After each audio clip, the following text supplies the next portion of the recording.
سورہ آل عمران کی آیت نمبر 187 ہے۔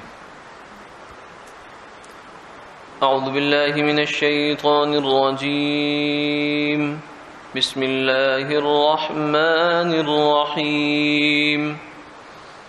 وَإِذْ أَخَذَ اللَّهُ مِيثَاقَ الَّذِينَ أُوتُوا الْكِتَابَ لَتُبَيِّنُنَّهُ لِلنَّاسِ وَلَا تَكْتُمُونَهُ فَنَبَذُوهُ وَرَاءَ ظُهُورِهِمْ وَاشْتَرَوْا بِهِ ثَمَنًا قَلِيلًا فَبِئْسَ مَا يَشْتَرُونَ۔ لا تحسبن الذين يفرحون بما أتوا ويحبون أن يحمدوا بما لم يفعلوا فلا تحسبنهم بمفازة من العذاب ولهم عذاب أليم۔ وَلِلَّهِ مُلْكُ السَّمَاوَاتِ وَالْأَرْضِ وَاللَّهُ عَلَى كُلِّ شَيْءٍ قَدِيرٌ۔ صدق اللہ العظیم۔ اور جب اللہ نے ان لوگوں سے مضبوط عہد لیا جن کو کتاب دی گئی تھی کہ تم ضرور بالضرور کتاب کو لوگوں کے سامنے بیان کرنا اور اس کو نہ چھپانا، لیکن انہوں نے اس کو اپنی پشتوں کے پیچھے ڈال دیا اور انہوں نے اس کے ذریعے تھوڑی سی قیمت خرید لی۔ بری ہے وہ چیز جو وہ خریدتے ہیں۔ آپ ہرگز خیال نہ کریں کہ جو لوگ اپنے کیے پر خوش ہوتے ہیں اور اس بات کو پسند کرتے ہیں کہ جو کام انہوں نے نہیں کیے ان پر ان کی تعریف کی جائے، ان کے بارے میں آپ ہرگز یہ خیال نہ کریں کہ وہ عذاب سے چھوٹ گئے، اور ان کے لیے دردناک عذاب ہے۔ اور اللہ ہی کے لیے ہے ملک آسمان اور زمین کا، اور اللہ ہر چیز پر قادر ہے۔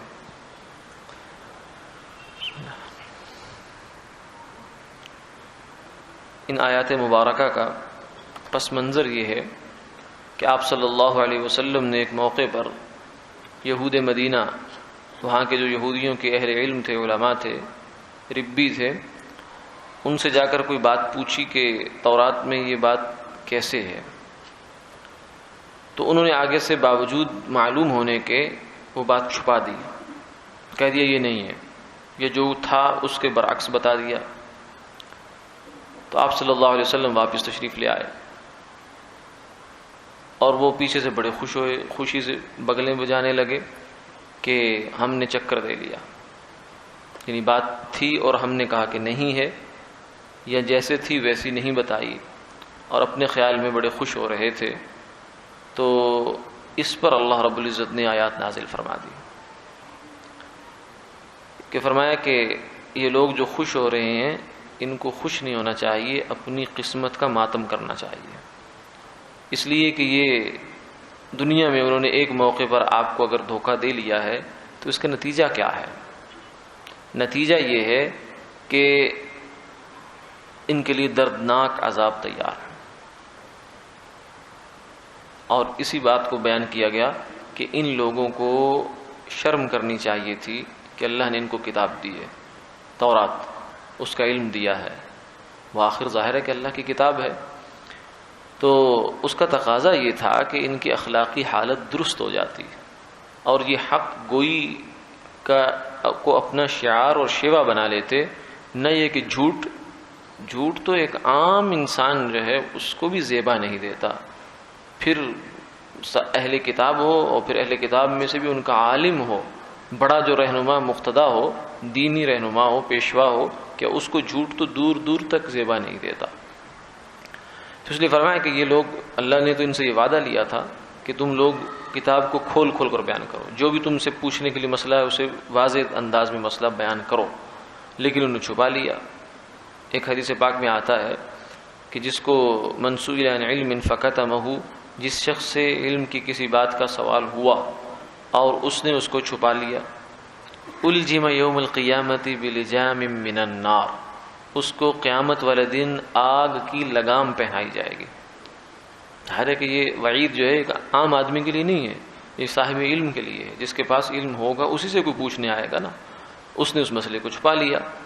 تو یہ یہودی خوش ہو رہے ہیں کہ ہم نے چکر دے دیا، لیکن دراصل بیچارے بڑے برے چکر میں خود پھنس رہے ہیں، کیونکہ اللہ نے ان سے یہ وعدہ لیا ہوا ہے اور اس وعدے کی پھر پوچھ تچھ بھی ہونی ہے، لیکن انہوں نے اس وعدے کو نبھایا نہیں ہے۔ اللہ نے تو کہا تھا کہ لا تکتمونا، اس کو چھپانا نہیں ہے، فنبذوہ وراء ظہورہم، اللہ سے کیا ہوا وعدہ انہوں نے پشتوں کے پیچھے پھینک دیا اور اس کو بالکل خاطر میں نہیں لاتے۔ واشتروا بہ ثمنا قلیلا، اور وجہ کیا ہے؟ وجہ صرف یہ ہے کہ اگر ہم نے حق بات بیان کر دی تو ہماری روزی روٹی ختم۔ جو لوگوں کو ہم نے الٹی پٹی پڑھا رکھی ہے اور ان کو اپنے مذہب پر جما رکھا ہے، اگر ہم سچ بات بتانا شروع کر دیں گے تو سارا کھیل تو ختم ہو جائے گا اور سارا جو کچھ نظام بنا ہے وہ بگڑ جائے گا۔ اس لیے واشتروا بہ ثمنا قلیلا، دنیا کے 4 دن کی زندگی اور 4 دن کی بھوکی جو جھوٹی شہرت ہے اور جھوٹی عزت جسے حب جاہ کہتے ہیں، اس کے لیے انہوں نے اتنا بڑا خسارہ مول لیا ہے۔ فبئس ما یشترون، قرآن پاک کہتا ہے کہ کتنا برا سودا کیا انہوں نے۔ یعنی ایک آدمی اگر آپ کو آ کے یہ بتائے کہ میں فلاں جگہ جو میری زمین تھی جو بہت قیمتی تھی تو میں اس کو جو ہے نا 200 روپے میں بیچ کے آ گیا ہوں، تو اب کیا کہیں گے اس کو؟ بئس ما شریت، تو نے بڑا برا سودا کیا، پتہ نہیں تیری عقل کہاں چلی گئی، اتنی مہنگی چیز اور تو کوڑی کے بھاؤ بیچ کر آ گیا ہے۔ تو اس زمین میں اور 200 400 ہزار روپے میں تو پھر بھی کوئی نسبت ہے، لیکن آخرت کی جو کامیابی ہے وہ اور دنیا کی کامیابی میں تو دور دور تک کوئی نسبت نہیں۔ آخرت کی زندگی تو ہمیشہ ہمیشہ ہمیشہ رہنے والی، اور دنیا کی زندگی تو بالکل بے ثبات، جس کا اگلے پل کا بھروسہ نہیں ہے۔ تو یہ سودا اس سے بھی زیادہ برا ہے، اس سے بھی زیادہ بڑے خسارے کا ہے، لیکن ناس کرے اللہ جو ہے وہ اس کا حب جاہ کا اور انسان کی لالچ اور طمع کا، کہ یہ حق کو جاننے کے باوجود بھی انسان سے انکار کروا دیا کرتی ہے۔ بہت سارے اہل کتاب کے بارے میں خود اللہ فرماتے ہیں یعرفونہ کما یعرفون ابناءہم، کہ یہ حضور کو ایسے جانتے ہیں جیسے اپنے بیٹوں کو انسان جانا کرتا، لیکن مانیں گے نہیں، کیونکہ ماننے میں مال جاتا ہے اور چودراہٹ جاتی ہے۔ یہ 2 چیزیں ایسی مصیبت ہوتی ہیں جو حق کو جاننے کے باوجود ماننے نہیں دیتی انسان کو۔ تو اس سے یہ بھی معلوم ہوتا ہے کہ محض نالج کافی نہیں ہوتا، کسی چیز کا علم آ جانا یہ کافی نہیں ہے۔ اگر علم کافی ہوتا تو اہل کتاب سارے عالم تھے اور شیطان سب سے بڑا عالم ہے۔ تو لیکن اس کے باوجود یہ جہنم میں جائیں گے اور فی الدرک الاسفل من النار، جہنم کے نچلے طبقوں میں ہوں گے۔ اگلی آیت میں انہی سے جڑتی ہوئی بھی ایک بات ہے اور ایک عمومی ایک ضابطہ بھی ہے، وہ یہ ہے کہ انہوں نے چونکہ خوش ہو رہے تھے نا کہ ہم نے برا کام کیا، الٹا کام کیا، بات چھپا لی، تو اس پر فرمایا کہ ان جو خوش ہو رہے ہیں آپ یہ نہ سمجھیں کہ یہ بڑے مزے میں ہوں گے، یہ ان کی جان چھوٹ گئی ہے، نہیں، بلکہ یہ جال میں پھنس رہے ہیں، یہ شکنجے میں آ رہے ہیں۔ فرمایا کہ جو لوگ جو کچھ اللہ نے ان کو نعمت دی ہے اس پر اتراتے ہیں، ایک ہے خوشی شکر کے انداز میں کہ اللہ کا شکر ہے، اللہ کی نعمت ہے، انسان اللہ کے سامنے جھکتا چلا جائے، یہ خوشی منع نہیں ہے، یہ خوشی تو مطلوب ہے شریعت میں۔ اور ایک ہے کہ کسی نعمت پر اترانا، جیسے قارون نے کہا انما اوتیتہ علی علم عندی، کہ جو کچھ میرے پاس یہ خزانے ہیں جن کی چابیاں پوری جماعت نہیں اٹھا سکتی، یہ تو میرے ہنر کا نتیجہ ہے، یہ تو میرے نالج کا نتیجہ ہے، میں نے اتنا علم حاصل کیا جس سے میں نے اتنی دولت کما ڈالی، یہ تو اس کا نتیجہ، یہ اترانا ہے۔ اترانا اللہ کو پسند نہیں ہے، ان اللہ لا يحب كل مختال فخور، فخر کرنے والے کو اور اب کسی نعمت پر اترانے والے کو اللہ پسند نہیں فرماتے۔ تو یہ بڑا جرم ہے، اور یہی عجب بھی بن جاتا ہے کہ آدمی اپنی خوبیوں کو سوچنا شروع کر دے، میں ایسا میں ایسا میں ایسا، اور دوسروں کی خامیاں سوچنا شروع کر دے۔ یہ انسان کی اخلاقی تباہی ہوتی ہے، یہ اخلاقی بیماری ہے، یہ باطنی بیماری ہے کہ آدمی اپنے آپ کو اچھا سمجھتا ہے اور دوسرے کو حقیر سمجھتا ہے۔ تو یہ بھی اس میں منع ہے۔ یہ ہمارے لیے بھی یہ آیت موجود ہے کہ اپنی خوبیوں کو جو ہے اپنا کمال نہ انسان سمجھے۔ کیوں؟ الحمدللہ، قرآن پاک کا پہلا لفظ الحمدللہ، اس کا مطلب کیا ہے؟ ہم سنتے تو رہتے ہیں اور ترجمہ بھی سن لیتے ہیں تمام تعریفیں اللہ کے لیے، لیکن کبھی غور نہیں کیا کہ تمام تعریفیں کا مطلب کیا ہے۔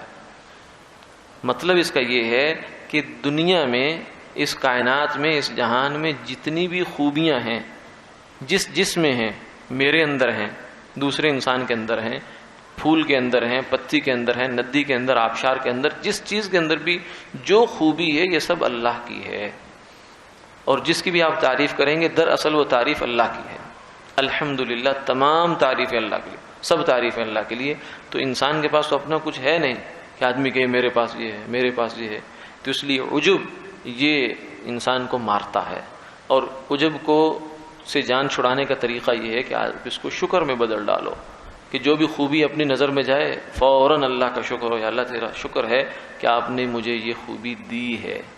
اور دوسرا فرمایا وَيُحِبُّونَ أَن يُحْمَدُوا، دوسری خرابی ان لوگوں میں یہ تھی کہ جو کام نہیں کیا اس کا بھی کریڈٹ لینا چاہتے ہیں کہ ہماری پٹی لگ جائے، کیا نہیں ہے لیکن اپنے کھاتے میں یہ کام بھی ڈال لو، یہ بھی ڈال لو، یہ بھی ڈال لو، یہ بھی ڈال لو، یہ بھی بڑا جرم ہے، بہت بڑا جرم ہے۔ اور دوسرا پھر یہ ہے کہ فی الواقع کو کام نہیں کیا لیکن لوگوں کو تاثر ایسے دے رہا کہ میں یہ کام کر کے آ رہا ہوں، فلاں جگہ جو ہے میرے ہاتھ پہ اتنے لوگ مسلمان ہوئے، میں نے ایسے کیا، میں نے ایسے کیا، میں نے ایسے کیا۔ حالانکہ اگر تھوڑا سا بھی اندر ضمیر میں جھانک کر دیکھے گا تو اس کو پتہ چل جائے گا اس میں سے جھوٹ کتنا ہے، سچ کتنا ہے، حقیقت کتنی ہے، مبالغہ کتنا ہے۔ تو یہ بھی بڑا جرم ہے کہ اس پر فرمایا لا تحسبنهم بمفازہ۔ یہ دو کام جو لوگ کرتے ہیں، ایک اپنے خوبیوں پر اتراتے ہیں، اور دوسرا ہے کہ جو کام نہیں کیے ان کو بھی اپنے کھاتے میں ڈالتے ہیں۔ فلا تحسبنهم بمفازة من العذاب، ان کو آپ یہ نہ سمجھے کہ عذاب سے چھوٹیں گے، نہیں، ان دو جرموں کی ان کو سزا ملے گی۔ وَلَهُمْ عَذَابٌ عَلِيمٌ، اور چھوٹی موٹی سزا نہیں ہے، دردناک عذاب ہے۔ حالانکہ دکھنے میں یہ چھوٹی سی دو باتیں ہیں کہ اپنی نعمتوں پر انسان اترایا کرتا ہے، لیکن یہ بہت بڑا جرم ہوتا ہے کہ یہ دراصل اللہ کی نعمت کا انکار ہوتا ہے۔ آپ نے ایک بندے کو ایک چیز دی ہے، آپ نے کہا یہ استعمال کر لے، وہ کہے کہ یہ چیز میری ہے، آپ کی نہیں ہے، تو آپ کو کتنا غصہ آئے گا۔ تو اللہ نے ہمیں نعمتیں دی ہیں اور ہم اپنے طرز عمل سے یہ ظاہر کریں کہ یہ تو ہماری پراپرٹی ہے، یہ تو ہمارا حق تھا، استحقاق تھا، تو اللہ کو بھی غضب آئے گا اس پر۔